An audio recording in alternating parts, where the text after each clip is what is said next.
చాలామందికి గ్యాస్ ఎక్కువగా రిలీజ్ అవుతూ ఉంటుంది. ఈ గ్యాస్ రిలీజ్ అవుతున్న వాళ్ళకి ఏం చేయాలి, టిప్స్ ఏంటి తెలుసుకుందాం. ఫస్ట్ టైంకి తినాలి. రెండోది తక్కువ ఇంటేక్, అంటే మీ ఫ్రీక్వెంట్గా ఇప్పుడు మార్నింగ్ బ్రేక్ఫాస్ట్ అంటే బ్రేక్ఫాస్ట్, మధ్యాహ్నం లంచ్ ఆర్ ఈవినింగ్ డిన్నర్ అంటే డిన్నర్, ఇలా మీరేంటంటే స్మాల్ మీల్స్ కింద తీసుకోవాలి. తీసుకున్న ప్రతి ఫుడ్ ఐటమ్ని కూడా బాగా నమిలి తినాలి. ఈ 3 పాయింట్లు ఖచ్చితంగా చేయాలి. దీంతో పాటు మీరు చేయాల్సింది ఏంటంటే జనరల్గా కూడా నీళ్లు బాగా తాగాలి.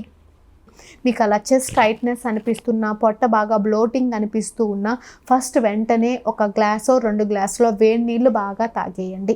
స్లోగా సిప్ బై సిప్ కూర్చొని నెమ్మదిగా సిప్ బై సిప్ 1 గ్లాస్ నుంచి 2 గ్లాసులు వేడి నీళ్ళు తాగేయండి.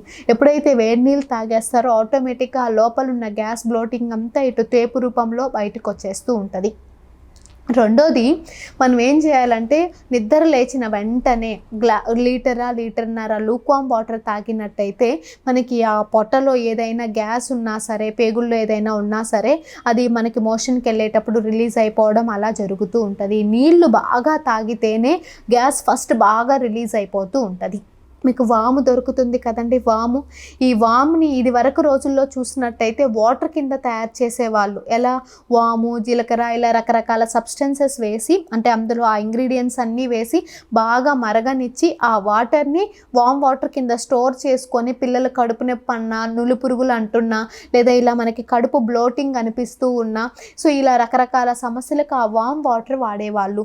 అలా మనం ఏంటంటే వామ్ తెచ్చుకున్న దాన్ని ఏం చేస్తారంటే వాము, జీలకర్ర 2 వేసి 2 గ్లాసులు నీళ్లు వేసి బాగా మరగనిచ్చి 1 గ్లాస్ నీళ్ళు అయ్యే వరకు మీకు అలా అనిపించినప్పుడు, గ్యాస్ ఎక్కువ రిలీజ్ అయిపోతుంది అనుకున్నప్పుడు ఏం చేస్తారంటే మీరు ఇలా జనరల్గా కూడా 50 ml అలా మీరు తీసుకున్నట్టయితే, డేకి 50 ml తీసుకున్నట్టయితే ఈ గ్యాస్ కంప్లైంట్ అనేది ఫాస్ట్గా తగ్గుతుంది.